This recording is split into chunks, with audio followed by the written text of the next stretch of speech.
sinira ng tatay ko ang pagkababae ko. Siya. May secret affair kami ng office mate ko. Hindi ko matigilan kasi sobrang galing niya sa...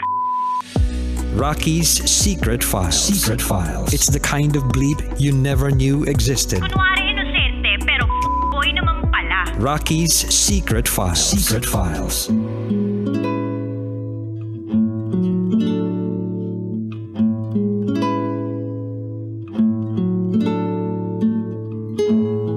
And we're back. Kasama niyo pa rin si DJ Rocky and this is Mela's Secret File. Si Mela na merong nakilalang lalaki through an online dating app at itong lalaking ito ay naging kausap niya sa SOCMED hanggang sa naging ka-video call niya, hanggang sa niligawan siya, nakita sila ng personal. Tapos, unang meet up pa lang ang gusto mangyari sa kanila nung lalaki. Mag-chok-chok cheres tulo ang dugets. Hindi pumayag si Mela. Pero nung mga sumunod, ay, niyayaya na naman siya. Hanggang sa naramdaman niya na parang, may off dito sa lalaking ito na si Migs. Tapos hanggang sa nag-open up din sa kanya si Migs. Tapos ibang klase din magselos. Nalaman niya na yung etong si Migs na ito, nawalan pala ng anak, ganyan. Tapos gusto pala siyang gawing mother of his kid, ganyan. Tapos ayun, naawa naman siya. So pinagbigyan niya na. Binigay niya na yung sarili niya. Nang paulit-ulit. Kahit na hindi naman niya talaga gustong ibigay yung sarili niya or hindi buong-buo yung desisyon niya na ibigay yung sarili niya. At ang malupit pa dito, sinabihan siya ni Migs ng bigyan mo ko ng anak para sigurado akong akin ka lang. Para lang maapis yung nararamdaman ni Migs na insecurity dahil pinaghihinalaan nga nito ni Migs na merong lalaki. Etong secret file sender natin na si Mela. Minsan kasi tactic yung ganyan para maibigay mo sa kanya yung gusto niya. So, gagawa sila ng kwento tungkol sa'yo kahit di naman totoo. Tapos para i-prove mo na hindi totoo yung kwento na yun, gagawin mo yung gusto niya kahit na hindi naman dapat gawin. It's a form of manipulation, guys.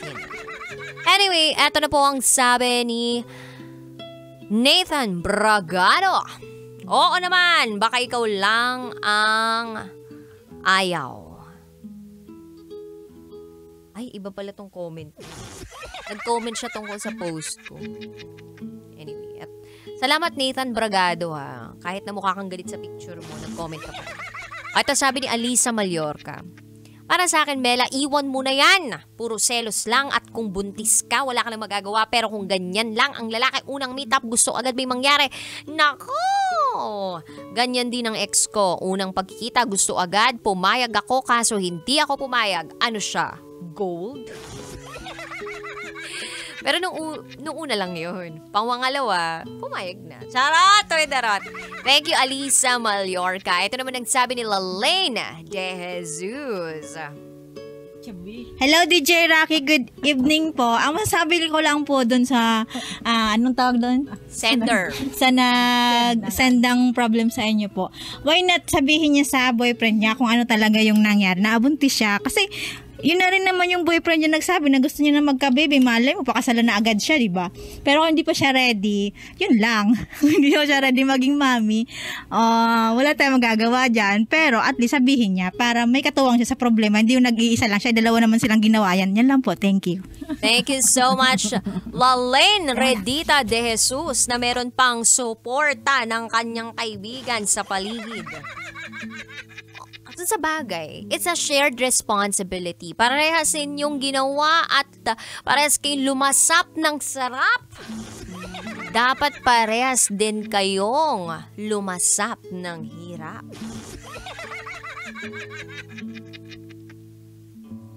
Yun ay kung pananagutan ka.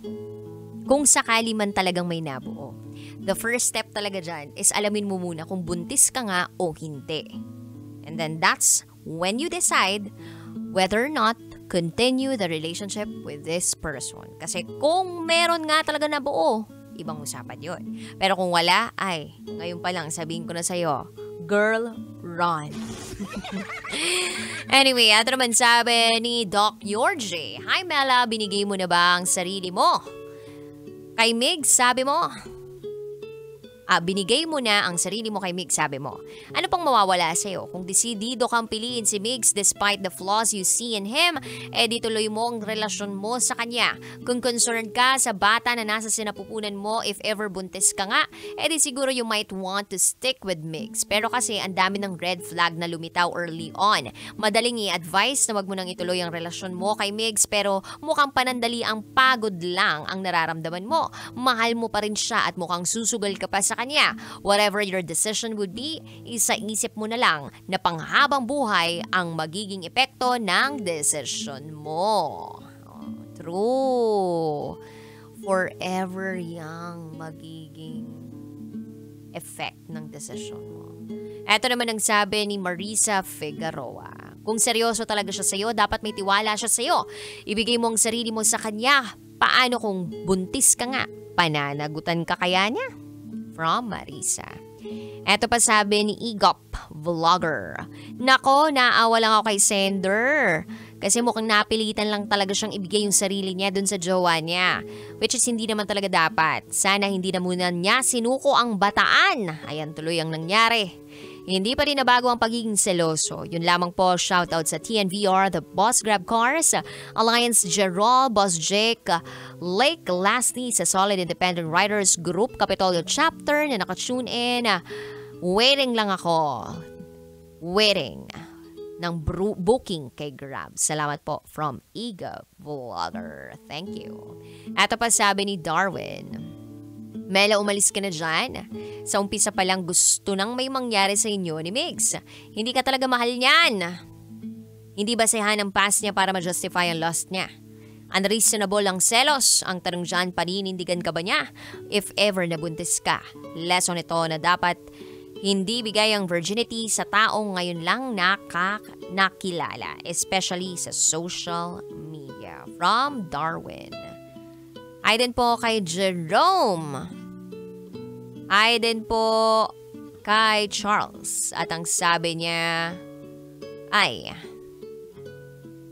bakit hindi mo nalang hiwalayan ang lalaking yan? Binigay mo na ang sarili mo. Pero nagsiselos pa rin. May problema ang utak niyan, girl. Hindi love yan. Selfishness yan. Pag-init ng katawan din ang dinadala. Hindi yan pagmamahal. Pero pag-isipan mo muna dahil baka magkaanak kayo. Gustahan, lalayo yan sa responsibilidad. Hanap ng ibang babae. Papairali ng selos.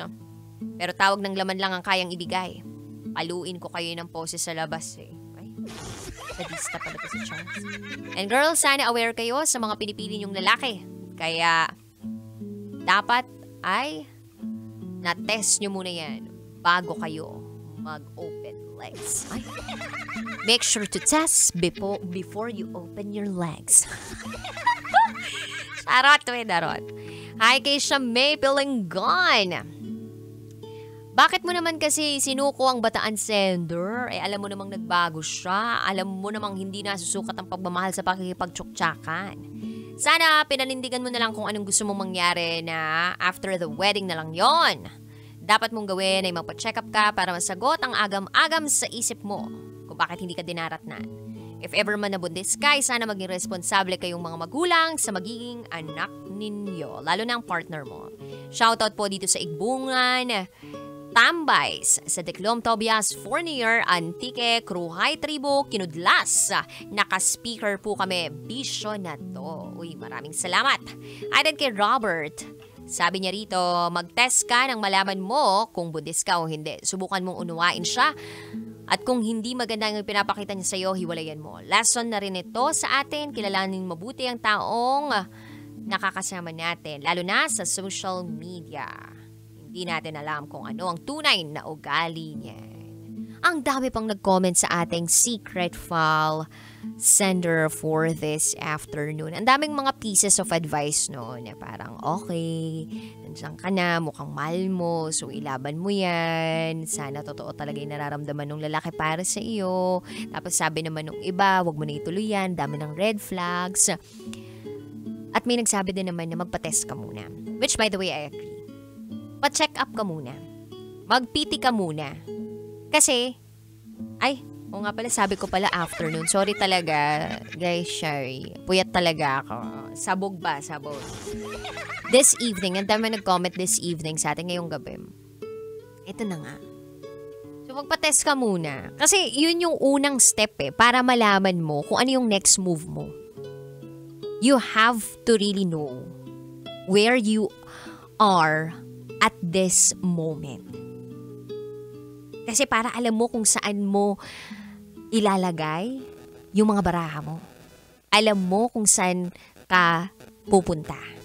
'Di ba? Kapag alam mo yung pick up, at least alam mo kung ano yung magiging drop off mo. Kasi na-identify mo kung saan ka susunduin 'di ba? So, eto na nga, kabisyo. Alamin mo muna kung buntis ka o hindi. Gumawa ka ng parang battle plan, kumbaga. Timbangin mo sa sarili mo. Tanong mo itong mga tanong sa sarili mo. Una sa lahat, tanong mo, buo ba yung loob ko na samahan itong lalaking to sa hirap at ginhawa? If the answer is no, then reassess your decisions in life. Baka hindi talaga to yung taong para sa'yo. Pangalawa, eto ba yung pinapangarap kong buhay para sa sarili ko at just in case, para sa magiging anak ko? Ganito bang klaseng pamilya at ganitong bang klaseng ama o asawa yung gugustuhin ko? Kasi may nangyayari sa inyo malamang. Doon papunta yun, magkakaanak kayo. Pangatlo, tanong mo sa sarili mo, kung sakali ko bang hiwalayan tong taong to, ikababawas ba yun ng pagkatao ko, ng dignidad ko? Siya na yung nakauna sa akin May ganun. Napakiramdam nila na kapag yung taong yun na yung nakauna sa kanila, ibig sabihin, yun na yun. Dapat sa kanya lang ako at siya lang sa akin. Pero hindi kasi lahat na nabibigyan ng una, deserve yun. Hindi enough na rason na siya yung naka-DV sa iyo o siya yung una nakapasok sa kuweba para lang siya na yung piliin mo habang buhay. Mahaba-haba pang proseso yun. At marami pa dapat i-check dun sa listahan mo yung taong ito. Iba lang yung i-check sa'yo nitong lalaking to chine-check sa'yo kung maluwag, maluwag ka ba sa buhay, o hindi. So, pag-isipan mo yung mga tanong na yun. Tapos, dun ka bumuo ng desisyon mo. Mahirap na magtagal sa isang relasyon na ang toxic-toxic. Na yung partner mo, ang ambag sa'yo, toxicity. Imaginein mo, napakaiksi ng buhay. Tapos paiiksiin pa ng tao na napili mong maging jowa dahil sa insecurity niya. Although, I must say naman na hindi po mawawala yung palaka-nakang insecurity ng isang tao. Meron at meron talagang insecurity yung isang tao Kumbaga, mas gusto ko sana ganito yung katawan ko o sana ganito yung itsura ko or merong trauma in the past na bumabalik ngayon na parang hindi mawala-wala. Ito yung mga residue, kumbaga. Parte ng buhay ng tao, parte ng naging journey ng tao na hindi agad-agad masusolve o magkakaroon ng resolusyon. Pero alam mo yun, yung ganyang klaseng insecurity ng tao na nagsiselos, pinagbibintangan ka na meron kang ibang lalaki. Tapos, meron sayong sinasabi na dahilan na kesyo, ito kasi yung background niya, Na dapat kasi ito yung gawin mo para ito yung ma-feel niya. Lahat ng yun. Sige nga, lahat ng yun, para kanino yun? Di ba para dun lang sa lalaki? Nasaan yung para sa'yo dun? Sana naman sa 10 hakbang niya papunta sa'yo, magbigay naman din ikaw ng 5. O kaya sa 10 hakbang mo papunta sa kanya, magbigay naman siya ng 5 para magtagpo kayo sa gitna. Hindi yung ikaw na lang, 10 hakbang yung papunta sa kanya. Well, mahirap din naman sa lalaki na hindi talaga alam mo yun, dut-dut, gano'n. Lalo na kung nakasanayan niya yun. Pero ano ba naman yung mag-antay lang? Diba? Tsaka meron naman tayo tinatawag na DIY. Oo, do it yourself. Kung tunay naman yung pagmamahal, makakapaghintay naman yun. Naniniwala ako dun. Pero ngayong naibigay mo na yung sarili mo, tulad ng sabi mo, at tulad din nung sabi ni Doc J, wala naman nang mawawala sa'yo kasi binigay mo naman na lahat. Ang tanong na lang ngayon sa sarili mo is, ngayong binigay mo na lahat, masaya ka ba? Payapa ka ba? At eto na ba talaga yung gusto mo makasama sa panghabang buhay? Kasi kung yung sagot ay hindi, mag-isip-isip ka na. Mag-isip-isip ka na. May ibang mga tao, ginagamit lang yung mga trauma nila, ginagamit lang na dahilan, yung insecurity kuno nila para makuha yung gusto nila sa iyo. Kasi yung intention nila, makuha lang yung gusto nila sa iyo. Pero hindi dahil malinis ang intention sa iyo. So you better be smart to know that. And deep down in your heart, you know that. Binigay ng Diyos sa atin yung puso't isipan natin para makapag-isip tayo na pwede nating sabayan ng puso to decipher whether or not this person is good for us. So kung may humihiyaw sa pagkatao mo na hindi ito talaga, then huwag kang manghinaya. Hindi ka sayang. Mahalaga ka. May value ka, maganda ka, at kamahal-mahal ka. Sa mga kabisyo po natin out there na gusto mag-share ng kanilang secrets, share it to me, raketera@gmail.com. I gotta say, BRB as in bathroom break, you're still with me, DJ Raki, and you are listening here sa stasyong number 1, 90.7 Mom Radio. Kailangan pa bang i-memorize yan? Basic. Up next is Top Secrets. This is Mella's Secret. Wow. Kailangan pa bang i-memorize yan? Love Radio Basic!